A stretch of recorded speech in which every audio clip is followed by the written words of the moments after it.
Outcast Engineer is one of the most polarizing careers in Vermintide 2, with some saying he's this great damage dealer, and while others sing songs of his demise, saying he's too squishy and needs a babysitter all the time. Well, in today's video, I have a Outcast Engineer build that I think most people will really love. But before I get into that, let's talk about his passive ability, Build Pressure. Holding reload with the steam-assisted crank gun whipped builds pressure. Each stack of pressure lasts for 12 seconds and gradually restores the ability bar. Stacks up to 5 times. Unleash the fearsome firepower of Barden's custom creation. Shots reduce the ability bar. Any accumulated pressure is lost upon firing. He's also got Gunsmith, increases max ammo by 50%. Spotter, a range power increase of 10% in the form of a gigantic freaking aura. Utility Belt. Barden can carry up to 3 bombs of any type at one time. Pressing the bomb keybind cycles between them. And for today's weapon, I am going with the Great Hammer, which means we want Engineer's Resolve, staggering enemies for THP.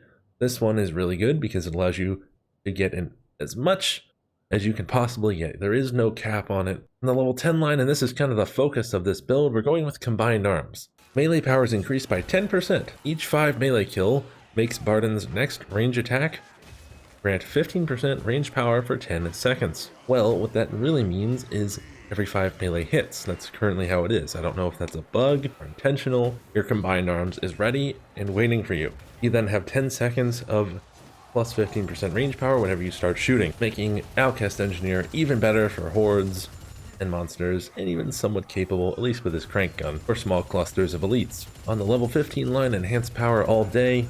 That is 7.5% increase to your total power level. Going to allow you to hit breakpoints with your ranged weapon and just do more damage with your crank gun overall. It is an absolute no-brainer of a choice. On the level 20 line, Superior Gaskets is what we're running with here today. Pressure is not lost over time. Each stack of pressure grants 2.5% attack speed.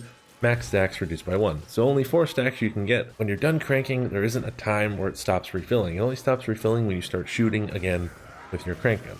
So you can, say you have Combined Arms proc, you shoot through your ability bar with the boosted damage. It's real nice, but hey, crank it up 4 times, and now you can melee and spend some time getting those stacks for Combined Arms to proc it again. On the level 25 line, Piston Power, every 15 seconds, Barden gains a buff that grants immense stagger to his next charged attack. With Piston Power, you can stagger anything with a heavy attack from this Great Hammer. Chaos Warriors, Maulers, Storm Vermin, Shield Vermin. Oh, and did I mention monsters? This talent allows him to make not only a crap load of temp health, but it also allows him to clear some space for himself so he takes less hits. What better weapon to do that with than the Great Hammer, which literally just makes a straight line. Clears out a perfect amount of room for you. I think it's better to do this one as you will take less hits. For the ultimate down here, Innovative Ammo Hoppers increases Barden's ability bar by 50%. Killing a special makes the steam-assisted crank gun not consume the ability bar for 4 seconds. So a longer bar for more damage to monsters and hordes and things of that nature. And then if you happen to see an assassin and blast it to bits, guess what? You have 4 more seconds. This is a really good ult. It does a lot of damage. For the equipment, the Great Hammer, I'm running a pretty basic setup of crit chance, attack speed, swift sling. This is the classic, hey, make my weapon faster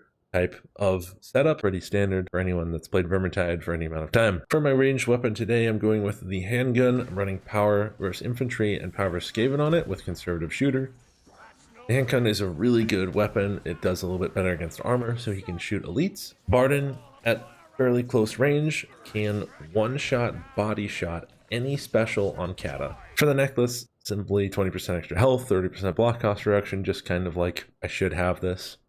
I choose to run Natural Bond on him because I make so much temp health. I can allow my green health to regen back. If you're still learning him and you're taking lots of hits, probably don't run Natural Bond, run Barkskin, maybe Boon Shalia. And as I mentioned before, I'm a Charm, Powers, Chaos, Attack Speed, Concoction. I like Concoction on him because you can just chug it. You'll get your bar back, pretty much free shooting for the whole duration of the potion faster. So you're pumping more damage into the monster, and then the strength boost. So even more damage being pumped into the monster. And then on the trinket, I've got crit chance, stamina recovery, shrapnel, pretty standard stuff here. I could also see movement speed working in your advantage if you want to run that on him as well. Well, there you have it, folks. There is the build. I think with this setup, Outcast Engineer has 0 weaknesses. He can melee hordes and elites. He can crank gun monsters and hordes. He can shoot with a handgun at specials and elites. It covers everything. Guys, if you like this video, feel free to subscribe to this channel. Leave a like, leave a comment.